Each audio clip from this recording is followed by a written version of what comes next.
দেখুন সুখী মানুষ কাঁদে বলে, একবার দেখে নিন, ওনাদের কথা শুনুন, তাহলে আপনাদের জীবনের সমস্ত দুঃখ কষ্ট ভুলে যাবেন। কষ্ট হলো আপনার কষ্ট বুঝিনি, কাটি কারবার করে আবার 200-400 কামাই করা হলেই আমার এই হলো আমার ধন্যবাদ। আর কোনোদিন যায় 63 বছর বয়স আছে, ডাক্তারের ওষুধ খাইছেন। আল্লাহর এগুলো আল্লাহর রহমত।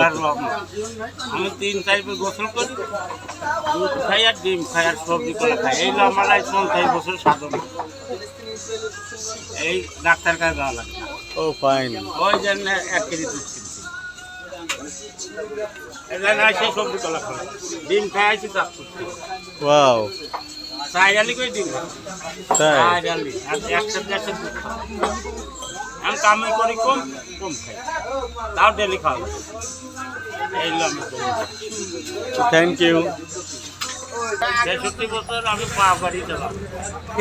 এই বয়সেও আপনি 66 বছর বয়সে এই পা গাড়ি চালাচ্ছেন? হ্যাঁ, মালটাও কিনে নিয়ে যায়, আরও যে ডুমুরি পাতা কাটিয়ে এনে গরুর জন্তি আবার বাড়ি যায়। এই যে দর্শক বিন্দু দেখুন, এখানে কোনো ইঞ্জিন নাই। আজ ওনার বয়স 66, মানে 66 বছর। দেখেন ওনার মুখে কি প্রফুল্ল হাসি। এই বয়সেও দেখেন কি পরিশ্রম করে দেখেন, এই যে উনি বলছে সামান্য 200-400 টাকা ইনকাম, অথচ দেখেন ওনার শরীরের ফিটনেস দেখেন এবং ওনার মুখে হাসি দেখুন। আমরা কি আসলে জীবনে এরকম একটু চিন্তা করতে পারি না?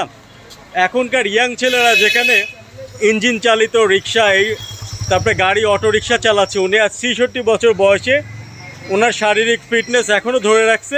এটা ভ্যান, কোনো প্রকার ইঞ্জিন নাই।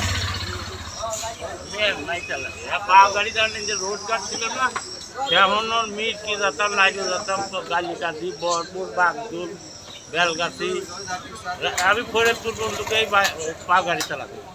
তাই? ফরিদপুর। তো ঠিক আছে, থ্যাংক ইউ। হ্যাঁ।